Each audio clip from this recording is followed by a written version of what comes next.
Muchísimas bendiciones para todos. Aquí en esta casa continuamos predicando la palabra del Señor, desde la Biblia para Caracas y para todo el mundo. Sean bendecidos y muchísimas gracias por acompañarnos, porque en cada transmisión sabemos que están allí. Cada vez que este material se dispone en las redes, se dispone en las radios, sabemos que están allí. También en diferido, muchas bendiciones. Un fuerte abrazo en mi nombre propio, Jonathan Labrador, el pastor de esta comunidad cristiana Los Cocuyos, para todos ustedes. Nosotros estamos en la serie del apóstol Pablo en la primera carta a Tesalónica, a la iglesia de los tesalonicenses. En esta oportunidad estaremos en el capítulo 4, versículos 9 hasta el 12, y vamos a hablar de algo muy especial. Nuestro 10º sermón, 10ª enseñanza. Todas nuestras enseñanzas previas están en nuestro canal en YouTube, Comunidad Cristiana Los Cocuyos, bien organizada por cada tipo de series allí, en nuestro canal y en nuestro canal en Telegram, canal de YouTube, quise decir, y en nuestro canal en Telegram todos los audios de nuestra predicación también, Comunidad Cristiana Los Cocuyos. Tengamos antes una palabra de oración. Bendito Padre amado, Padre celestial, gracias por la bondad que derrama sobre nosotros. Gracias por la oportunidad de seguir siendo bendecidos, impactados, alumbrados por tu palabra. Señor, te doy infinitas gracias, porque sin tu palabra, ¿dónde estaríamos? Sin la palabra que produce cambios, transformaciones, que impacta nuestra vida, ¿qué sería de nosotros, de nuestra familia, de nuestras ciudades, nuestras naciones y del mundo entero, sin el impacto de la palabra que tiene poder para salvar al hombre? Señor, gracias porque te has acercado a nosotros, porque nos has buscado desde el inicio de todos los tiempos. Has dado con nuestra vida, nos has traído a Jesús. El Espíritu Santo ha hecho ese cambio, esa transformación, esa regeneración en nuestra vida, ha producido fe en nosotros para abrazar a Cristo Jesús. Que nunca nos apartemos de tus caminos, Padre.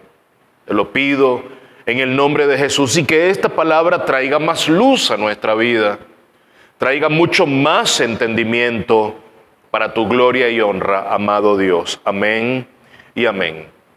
Título de esta enseñanza, número 10, la señal característica del creyente. ¿Qué cosas creemos nosotros, o qué cosa primordialmente distingue, diferencia, caracteriza a un creyente? Sería interesante que pudieran escribirnos en las redes, en nuestro canal en Telegram, Comunidad Cristiana Los Cocuyos, en nuestra cuenta en Instagram, en algún post que tengamos allí, en este mismo canal acá en YouTube, en nuestra transmisión en vivo. Si lo ves en diferido en cualquier momento, colócanos allí. Si lo estás viendo en diferido, igualmente, sé que en algún momento sabrás, porque ese va a ser el tema que vamos a desarrollar, pero escríbenos ya. ¿Cuál es esa señal, esa marca que distingue, que diferencia, que nos coloca un lado distinto, en una acera distinta al resto? ¿Cuál es esa señal o marca que caracteriza, que diferencia al Hijo de Dios? Porque sí, hay una marca que no se puede borrar y que necesariamente todo hijo de Dios que ha nacido de nuevo por la regeneración del Espíritu la lleva en sí mismo, la lleva en su vida.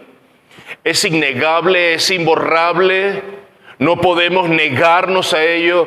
No es que acudes a comprarla o adquirirla o la pides, no, el Espíritu Santo te enseña, te la da, la coloca en tu vida. Esa señal la estaremos hablando. Por lo tanto, te invito a la lectura, primera carta a los tesalonicenses, capítulo 4, versos 9 al 12. Más en cuanto al amor fraternal, no tenéis necesidad de que nadie os escriba, porque vosotros mismos habéis sido enseñados por Dios a amaros unos a otros, porque en verdad lo practicáis con todos los hermanos que están en toda Macedonia. Pero os instamos, hermanos, a que abundéis en ello más y más. Les instamos, hermanos, a que abundéis en ello más y más, y a que tengáis por vuestra vocación el llevar una vida tranquila, y os ocupéis en vuestros propios asuntos, y trabajéis con vuestras manos, tal como os he mandado, a fin, el propósito, de que os conduzcáis honradamente para con los de afuera y no tengáis necesidad de nada. Entonces esa pregunta está todavía vigente. ¿Cuál es esa marca, señal distintiva que nos diferencia, que nos aparta del mundo? ¿Cuál es esa característica? Por supuesto, yo espero que tu respuesta sea el amor. El amor de Dios que el Espíritu Santo ha depositado en nuestra vida. Y en nuestra más reciente enseñanza hablamos de la santidad, que es un atributo, sí, que debe ser encontrado en la vida de un hijo de Dios. De hecho, si no se es santo no podremos ver a Dios, pero para poder llegar a ser santos necesitamos amar. Entonces vemos cómo van colindando y intimando cada una de ellas en la vida de un hijo de Dios. De hecho, estamos llamados a amarnos unos a otros. El mundo conocerá de Jesús si sus discípulos nos amamos, si los hijos de Dios se aman entre sí. Jesús lo dijo, Juan 13:34, un mandamiento nuevo os doy, que os améis unos a otros como yo os he amado. Así también os améis los unos a los otros. Ya Jesús ha colocado un estándar muy alto.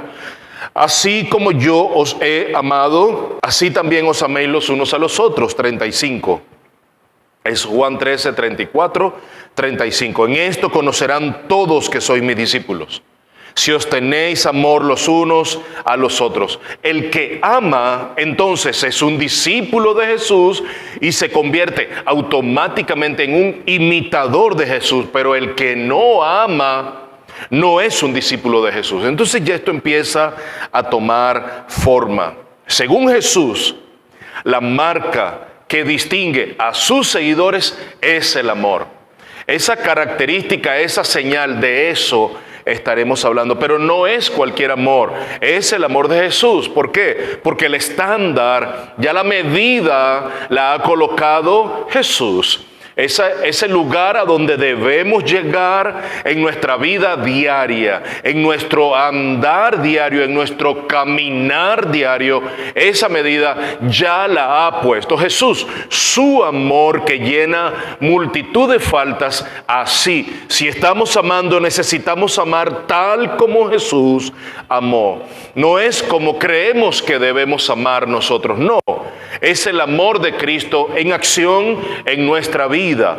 La marca de los discípulos de Cristo tiene un estándar muy alto, tiene un nivel muy alto, y Pablo nos está enseñando algo muy hermoso, que la vida que agrada a Dios, esa vida que está en comunión con Dios y que satisface el corazón de Dios, es tanto santa como amorosa.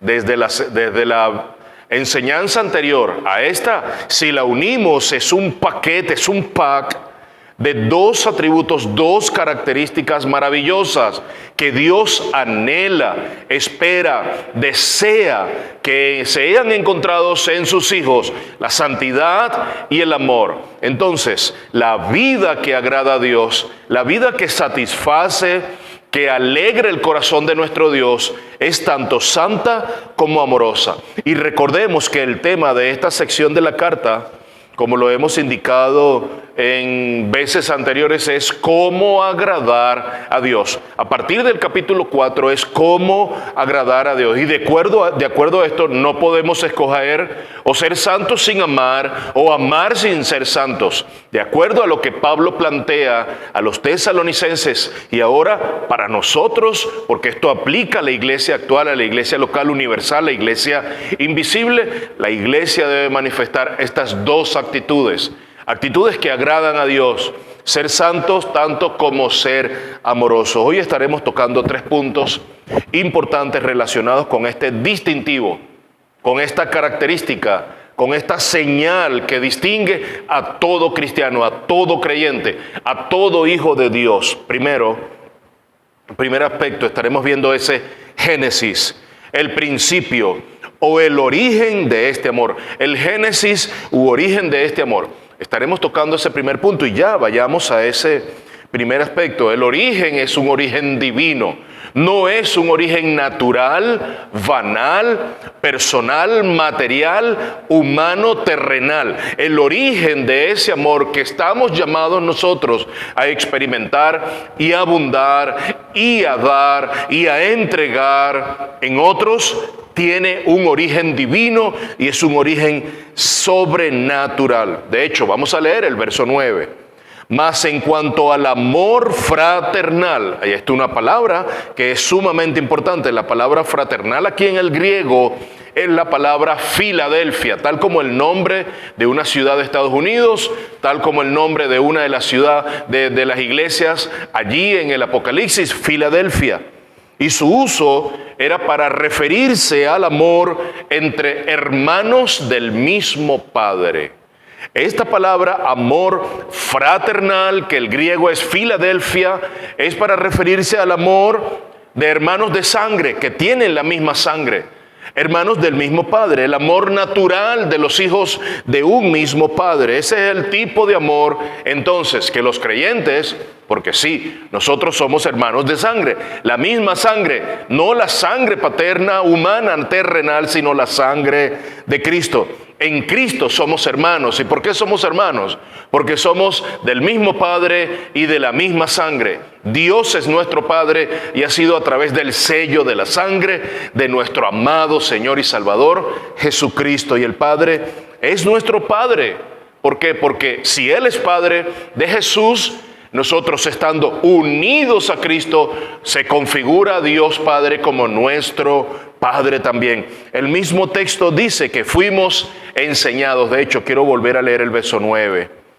Mas en cuanto al amor fraternal, no tenéis necesidad de que nadie os escriba, porque vosotros mismos habéis sido enseñados. Esto es importante lo que está diciendo el apóstol Pablo. Enseñados por Dios a amaros los unos a los otros. La palabra aquí que usa el apóstol para la palabra enseñados es teodidactos. Es decir, hay dos palabras griegas y siempre me tomo algunos minutos para, no toda la predicación debe tener este contenido porque realmente esto es para estar en unas clases, ¿verdad?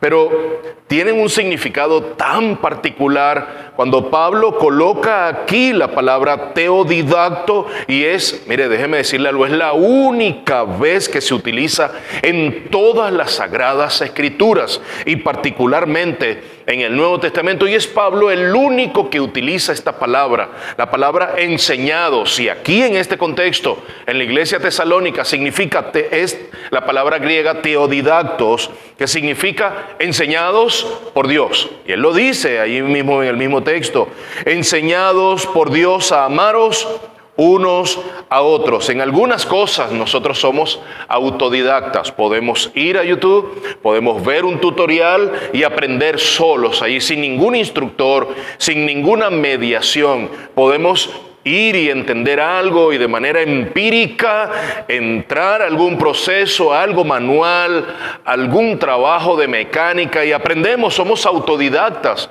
también por la facilidad, por la intuición que se tiene.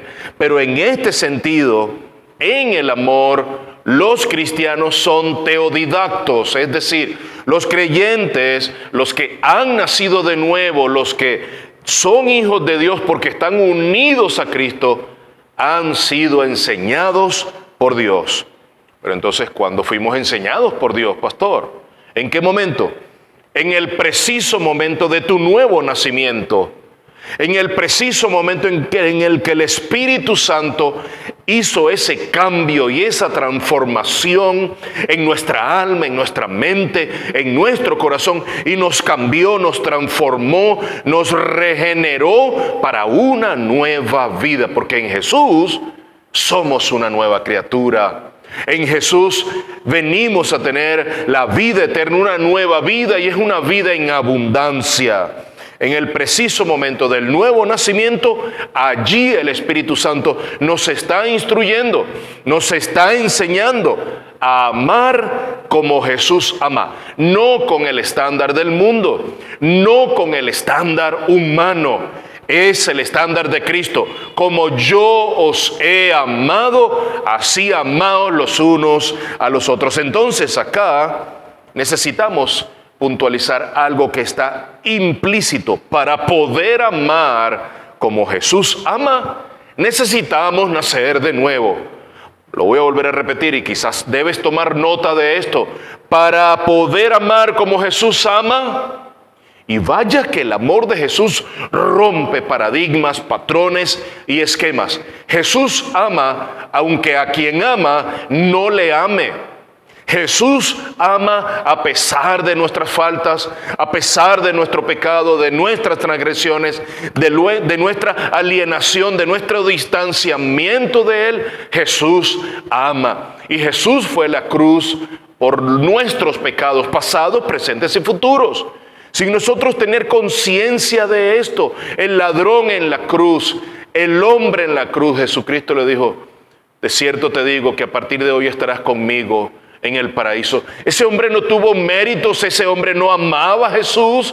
Durante toda su vida se encargó de estar distante de Dios, pero Jesús le amó. Entonces vuelvo, algo que está implícito: para poder amar como Jesús ama, necesitamos experimentar el nuevo nacimiento. Y el amar como Cristo ama ya está incluido en el ADN espiritual de cada hijo de Dios. El amar como Cristo ama ya viene incluido en el torrente sanguíneo del nuevo nacimiento. Tú, mi hermano, si has nacido de nuevo, ya has sido enseñado por el Espíritu de Dios, que ha traído alumbramiento en nuestra vida para amar como Cristo ama. Primera carta del apóstol Pedro, capítulo 1, verso 22.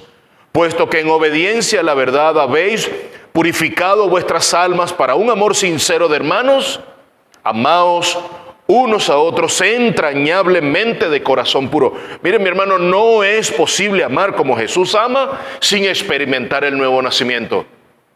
No es posible. El Señor nos regeneró a una nueva vida para poder amar como Él ama. Y tuvo que hacerlo porque con orgullo en nuestro corazón no se puede amar como Jesús ama. Y hay que luchar y mortificar el pecado diariamente. Aquellos que hemos nacido de nuevo, aquellos que hemos sido regenerados por el Espíritu, transformados y cambiados para una nueva vida, necesitamos decirle: Espíritu Santo, trata con el orgullo, trata con la vanagloria, trata con mi egoísmo, trata con mi impaciencia, con mi intranquilidad, trata con mi intolerancia. Mi hermano, necesitamos ser limpios. Necesitamos ser purificados en nuestras almas de toda inmundicia en nuestra vida, de todo pecado que nos impida amar como Jesús ama. Primera de Juan 4, 7, 8. Amados, amémonos unos a otros porque el amor es de Dios. Y todo el que ama es nacido de Dios y conoce a Dios. El que no ama no conoce a Dios porque Dios es amor. El Hijo de Dios no necesita que se le obligue. El Hijo de Dios no necesita a alguien que lo convenza, que lo persuada, porque ya en su ADN y en su torrente sanguíneo ya ha sido instalado el amor de Jesús para que nosotros podamos vivir como Él vivió y como Él amó en su vida. Tomo una cita de Charles Spurgeon, el príncipe de los predicadores, relacionado con el amor. Spurgeon dijo: el amor de Dios es un océano sin orillas y sin fondo. Es un universo sin estrellas, sin límites. Es un cielo sin nubes, sin fin.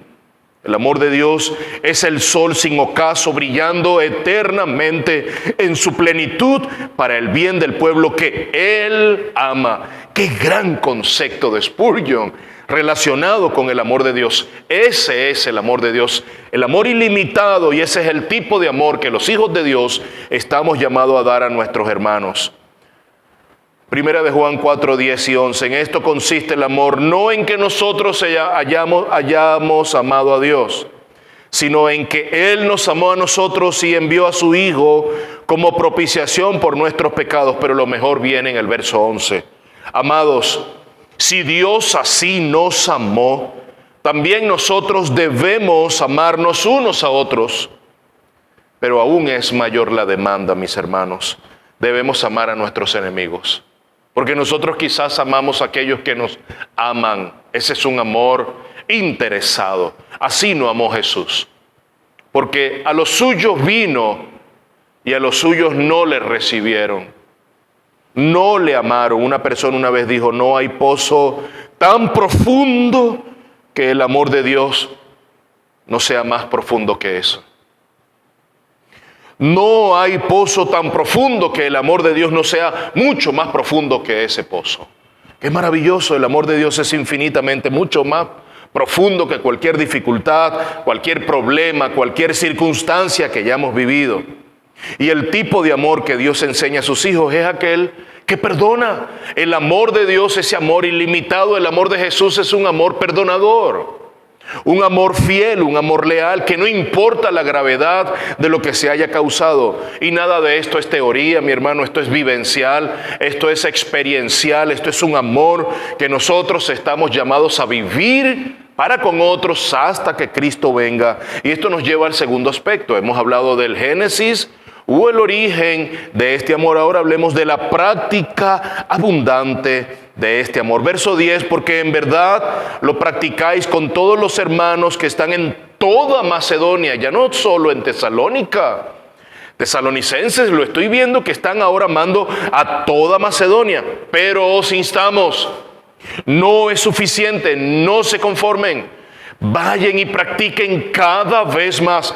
Pero os instamos, hermanos, a que abundéis en ellos más y más. Mis hermanos, los miembros de la iglesia en Tesalónica eran miembros que se amaban, pero no solamente se amaban entre sí. Eso era evidente. También el amor de ellos se había extendido a otras regiones, a otras ciudades, a otras localidades, a otras congregaciones, a otras misiones. Y eso era una práctica habitual en su vida. Es como levantarse, leer las noticias, tomarse un café o leer la Biblia. Sí, así eso que es una práctica habitual. Levantarse y orar, levantarse y agradecer a Dios por un nuevo día, por el clima que estemos experimentando ese día. Bueno, ellos tenían el amarse entre ellos como una práctica habitual, pero como el estándar de Jesús.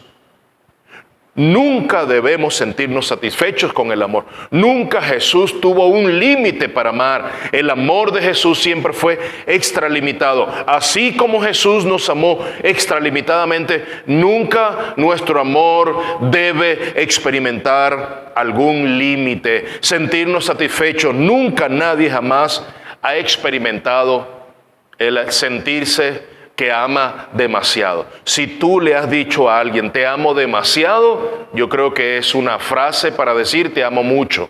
Pero nunca nadie ama demasiado. De hecho, las madres no aman demasiado, porque no aman como Cristo Jesús. Nuestro pecado nos ha limitado de tal manera que nuestro amor no es como Jesús. Si fuese un amor perfecto, nosotros tuviésemos algo de perfección, pero nosotros no tenemos absolutamente nada perfecto.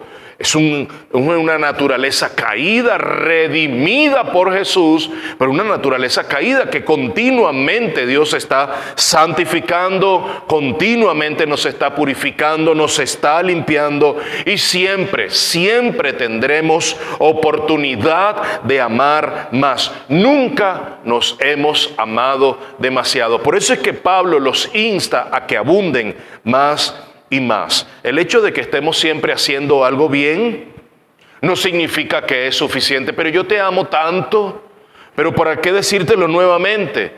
Siempre, mis hermanos, podremos hacerlo mejor y podemos abundar mucho más cada día. Gálatas 6:9. Y no nos cansemos de hacer el bien.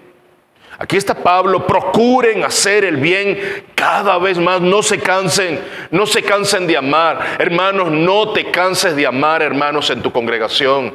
en tu familia, hermanos de otras congregaciones que has conocido por la gracia de Dios y su providencia. Gálatas 6:9, y no nos cansemos de hacer el bien, pues a su tiempo, si no nos cansamos, segaremos. Y si no crecemos, decrecemos. Pablo está diciendo, tú siempre tienes la oportunidad de crecer, pero si no creces en amor, el que deja de crecer, decrece. Disminuye, mengua, se le resta la capacidad de amar. Mis hermanos, si hemos experimentado eso, hemos dejado de hacer algo que antes era una práctica para nosotros, algún deporte, alguna actividad, algún oficio, algo que hayamos hecho en algún momento de manera con alguna experticia, la hemos dejado de hacer por cualquier causa, se ha perdido la capacidad. Aquellos que han dejado de manejar moto, por ejemplo, durante años, tienen que volver a tomar una moto para acostumbrarse. Los que han dejado de manejar bicicleta, los que han dejado de manejar carro, por ejemplo, también lo que son los reflejos se van perdiendo. Pero aquí estamos hablando de un crecer continuamente. El que deja de crecer en el amor, decrece en el amor y en sus relaciones. Algunos terminan pensando, es que no vale la pena, pastor. Uno da y da y da y da y no recibe. Esa no es la clase de amor de Jesucristo. Esa no es la clase de amor que nos has enseñado, que nos ha enseñado el Espíritu Santo. No, ese no es el amor. ¿Y por qué eso es así, pastor? Porque uno siempre piensa en el egoísmo, en uno mismo, en la autosatisfacción, o el que primero uno debe recibir para dar. Pues el mundo, ese es el pecado, está incrustado el pecado en nuestra naturaleza humana. Eso corrompe el amor que Dios nos ha dado, daña nuestras relaciones. Pero el que ha nacido de nuevo, mi hermano, decide cada día perdonar. Porque el amor es una decisión, no es un sentimiento. Yo hoy amanecí con deseos de amar. No, yo hoy amanecí con la firme decisión de amar a pesar de haber recibido tanto palo, como decimos aquí en Venezuela. A pesar de haber recibido tantos golpes en la vida, yo he decidido amar. Y mis hermanos, algunos dan razones para no amar a otros. Pero yo creo que nosotros necesitamos apuntar a la única razón que Cristo ha tenido para amarnos, y es por nuestra salvación. Apuntemos al sacrificio de Cristo en la cruz como motivo y razón suficiente para amar a otros. Y aunque Jesús no tuvo razones para amarnos, porque Jesús de verdad no tuvo razones para amarnos, Él decidió amarnos a costa de su propia vida. Y amamos cuando perdonamos a otros sus faltas. Amamos a otros cuando nos preocupamos por sus necesidades. ¿Saben cómo estamos motivados para amar a otros como Jesús ama? Bueno, cada día ejercita esto. Trae a tu memoria todas aquellas maneras en las que Cristo te ha amado cada día. Y te pregunto, ¿alguna vez Jesús te ha decepcionado? ¿Alguna vez Jesús te ha dicho, no, mira, vale, a partir de hoy no te sigo amando? ¿Alguna vez Jesús te ha dicho, mira, ¿sabes qué? Me cansé de ti, ya no te amaré más? ¿Alguna vez Jesús te ha dicho, no te perdono, una más, no me lo permito? ¿Alguna vez Cristo te ha cerrado la puerta en la cara y no te ha amado y no te ha aceptado más? Entonces, mi hermano, no lo hagas tú. No dejes de perdonar a otros. No dejes de amar a otros. Jesús no lo ha hecho para con nosotros. Y no es verdad eso que dice la iglesia no ama. No, es que cada uno de nosotros no hemos amado. La iglesia ama en la medida en que cada oveja ama. La iglesia está compuesta, ese redil está compuesto de ovejas. Y las ovejas son las que aman. Las ovejas son las que paren otras ovejas. Y la iglesia amará en la medida en que cada oveja se ame una para con la otra. Y vamos ya al tercer punto. La bomba expansiva en la práctica del amor cristiano. Y aquí les pido, por favor, que presten mucha atención. Aquí Pablo quiebra nuestros esquemas al hablar en este verso 11 y 12. Y a que tengáis por vuestra ambición el llevar una vida tranquila y os ocupéis en vuestros propios asuntos y trabajéis con vuestras manos tal como os hemos mandado, a fin de que os conduzcáis honradamente para con los de afuera y no tengáis necesidad de nada. Ahora parece que Pablo está cambiando la instrucción, está tratando de frenar la instrucción anterior. Nos dice abunden más y más y más, pero ahora nos dice preocúpate por ti, haz tus cosas, ocúpate en tus propias cosas. Parece que en un momento debo amar desaforadamente, amar a campo traviesa, pero ahora Pablo me pone un freno. Antes nos instruye a abundar en el amor los unos para los otros, para con los otros, pero ahora quiere evitar que algunos se aprovechen de la bondad de los hermanos, y eso está aquí. Sí, estamos llamados a preocuparnos los unos por los otros. Pero es cierto, como lo escuché de un pastor, usted puede hacer daño tratando de hacer bien a otro.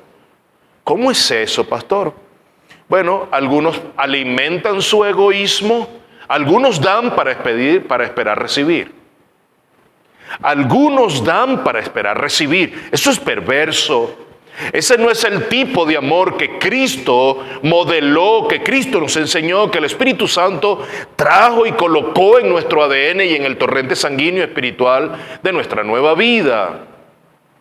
Que a algunos les guste hablar del amor, muchos hablan del amor para que los amen primero. De eso está hablando Pablo.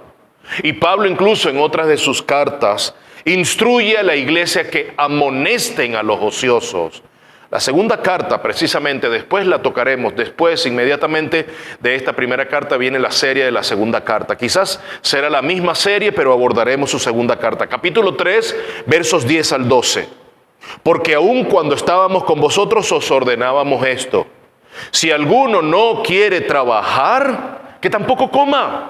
Aquí está. Porque oímos que algunos entre vosotros andan desordenadamente, sin trabajar, pero andan metiéndose en todo. Algún problema había en la iglesia de Tesalónica. A tales personas les ordenamos y exhortamos en el Señor Jesucristo, una exhortación y una orden apostólica de peso, que trabajando tranquilamente coman su propio pan. Parece que algunos se habían tomado unas vacaciones, se habían tomado una licencia. Y hay una similitud con el texto de la primera carta. Habían algunos hermanos que se habían entregado a la predicación de Cristo, diciendo que Cristo venía pronto, que ya de hecho había llegado. Algunos habían dejado de trabajar y eso lo estaban predicando de manera desordenada. Los estudiosos, los académicos dicen que hay evidencias que dicen que una parte de la iglesia en Tesalónica se había desordenado con la predicación de que Cristo venía nuevamente. Y de hecho, en las siguientes, una o dos enseñanzas siguientes, estaremos hablando de la venida de Cristo, del advenimiento de Jesús. Y acá vemos algo que se ha acuñado como la falta de amor vestida de espiritualidad. Y Pablo exhorta en 3 vías: que tengáis por vuestra ambición el llevar una vida tranquila. ¿Y por qué estar tranquilo, pastor, en un mundo caído que está al revés? Porque Cristo reina. En primera vía, Pablo dice, que tengáis vuestra ambición el llevar una vida tranquila. Segunda vía, que os ocupéis en vuestros propios asuntos. Eran ociosos, algunos se las pasaban metiéndose en la vida de otro, de manera desordenada estaban viviendo. Y en tercer lugar, y trabajéis con vuestras manos, tal como os hemos mandado. De nuevo, algunos estaban animando a otros hermanos a dejar sus trabajos por el mensaje de que Cristo venía en ese tiempo. Y como había hermanos que sí estaban ayudando a otros, entonces estos dejaban de trabajar. Dejas de trabajar porque hay unos cuantos hermanos que te están ayudando, que están aportando. Se acercaron al pastor para decir: pastor, esta mesada, este dinero, aparte de las ofrendas y diezmos, quisiera bendecir a una familia que no tiene trabajo. Entonces algunos se habían dado la tarea de dejar de trabajar porque en la iglesia los iban a sostener. Mis hermanos, esto es perverso. Pablo está diciendo: trabajen esforzadamente. Sí, parece que Cristo viene. Pablo mismo pensaba, tenía ese mismo pensamiento, pero Pablo nunca dejó de trabajar. Incluso Pablo hacía su trabajo, desarrollaba su trabajo y sostenía la obra. Recordemos ese contexto entonces, que es cómo agradar a Dios. Una vida santa y una vida amando a otros. Entonces, tú agradas a Dios siendo una persona trabajadora, esforzada, laboriosa, colaboradora, no holgazán, tampoco ocioso. Y Pablo de continuo daba ejemplo con su propia vida. Él nunca fue una carga para ninguna de las misiones ni iglesia en donde estuvo. Siempre Pablo supo combinar su trabajo, su vida espiritual, su devoción para con el Señor y su llamado ministerial. Verso 12, a fin de que os conduzcáis honradamente para con los de afuera y no tengáis necesidad de nada. 3 puntos maravillosos. Ese primer punto, un génesis o el origen del amor, es un origen sobrenatural, es un origen divino. Luego la práctica abundante de ese amor, y en tercer lugar, esa bomba expansiva que genera el amor y una exhortación de parte del apóstol Pablo a aquellos que terminan queriendo ser holgazanes, porque hay hermanos que están bendiciendo. Muchas veces, a veces bendecimos y estamos haciendo un mal, pero necesitamos pedirle al Espíritu Santo discernimiento. Padre, llévame a aquellos que tienen verdadera necesidad, que están pasando en este momento una gran dificultad. Padre, llévame a la verdadera necesidad. Y quiero cerrar con algunas palabras de reflexión. Hemos visto que la señal, la marca, eso que distingue, que diferencia, esa característica que distingue a los hijos de Dios es el amor de Cristo, que abarca y que trasciende a todas las cosas. Quizás muchos, y me puedo incluir, nos sintamos abrumados porque el amor de Cristo es muy grande y muy alto. Pero sí, pidamos al Espíritu Santo. Pidamos al Espíritu Santo que amemos como Cristo amó. Nosotros podemos acercarnos al pastor y preguntarle: pastor, ¿hay alguna familia que está en necesidad?